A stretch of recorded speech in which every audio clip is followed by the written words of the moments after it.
YegoB.com. nuko noye cyangwa babakeneye reka nkwereka abami imbaraga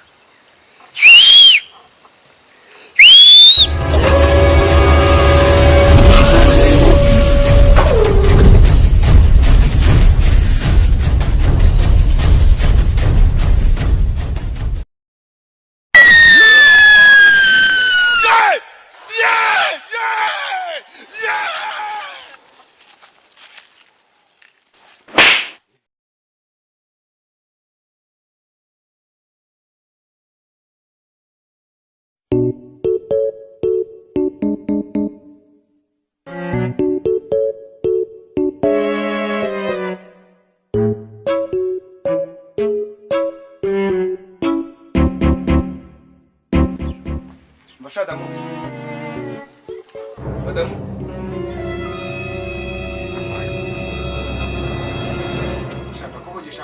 nshaka kukubwira ibyo nkubwira ukanga kunyita ntabwo mba nakwihoreye mubyeyi none se sha ubundi business urimo zitunguka ubundi ni business nyabaki njye mba nibere mu bintu byanjye bya business ntabwo mba nakwihoreye wowe ubwo uraje mbona wisurakara kandi njye mba muze cyane nibere muri business zanjye ntose uragira ngo bigende gute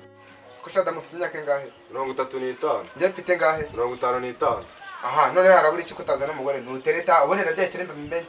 ariko ibyo abagore nawe none wo buzana iki njye mba nibereye muri business zanjye ariko nakubwiye mba muzi ibyo abagore nzaba mbijyamo nyuma wowe tuza bizaba bizi ni kuko namushatse ufite imyaka 20 nabwo namutunze abantu bubu nabakera n'ubu biratandukanye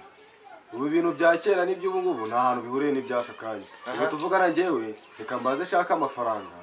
nimara kuyabona amafaranga uwo mugore nzamukuzana si ushaka hari ibindi ariko rero ubuvuretse maze nipangire business zanjye wibyo ngibyo ububyihoreye ubu se uko waguraga inka ya veni ubu kakanya wabona inka y'igiceri cya veni sasha reka ikibazo cyawe ndaje nkigeho wa musaza nzabigukemurira vuba bidatinze ariko abasaza nawe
ushaka ko wandangira akayira kangeza kumuvuza igihanga biragenda biturandanye ubajije wari uhageze uramanuka ara hepfo ugira umanuke gato uraba wahageze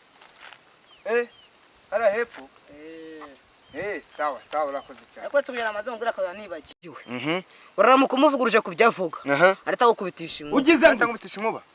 nuko ugenda gake musore gusura koze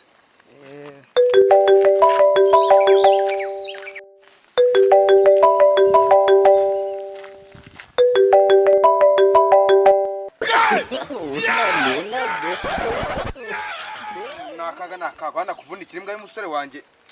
itafite n'ikimaze abonetse kabisa ariko nakunde nyine ibyo ikibazo irakirigata reka pfa kugenda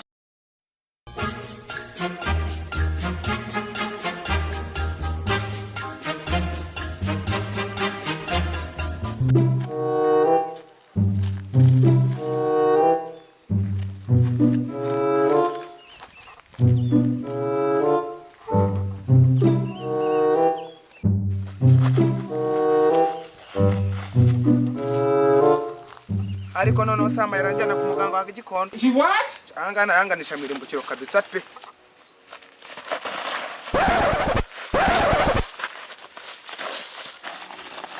mukomere babyeyi mbere wakaza neza ngahica kuramo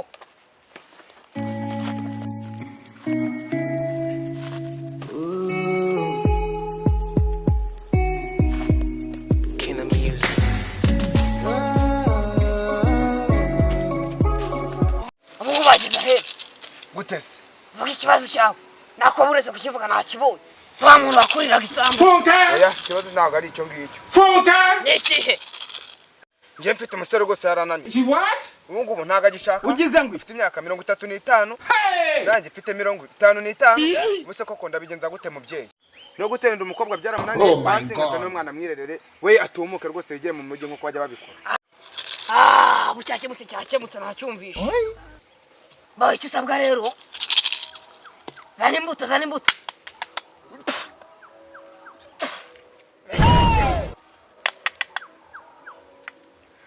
bo ikindi kintu gikomeye cyane ni ukuzana amafaranga ahangaha se mubyeyi amafaranga igihe biri utamvuguruzana gukorera mu ngano ntabwo nongera mubyeyi yego twumvikanye oya ibiri ni make ahubwo ndahita nongera 68 wakumva rero rwose ikibazo cyanjye cyakemuka mubyeyi nuko niwe ryangombwa bakeneye reka nkwereka abami imbaraga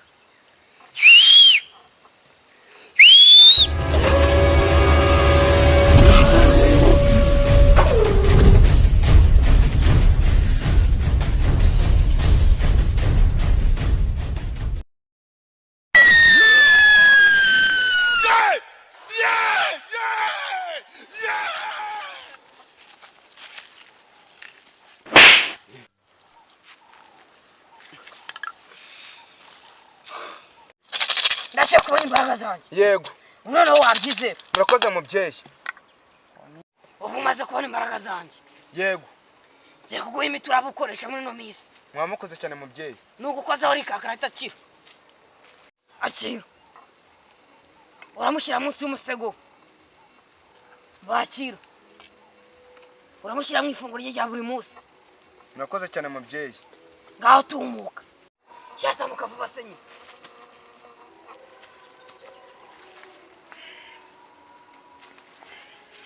Yote.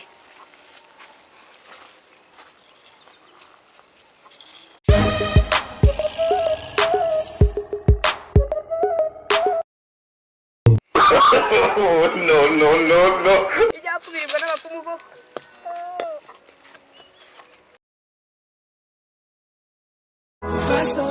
Diego P.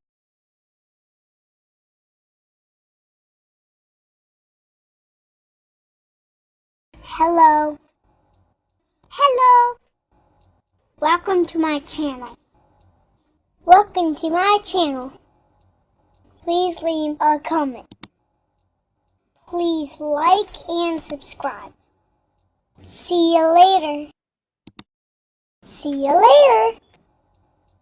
Bye-bye. DiegoP.com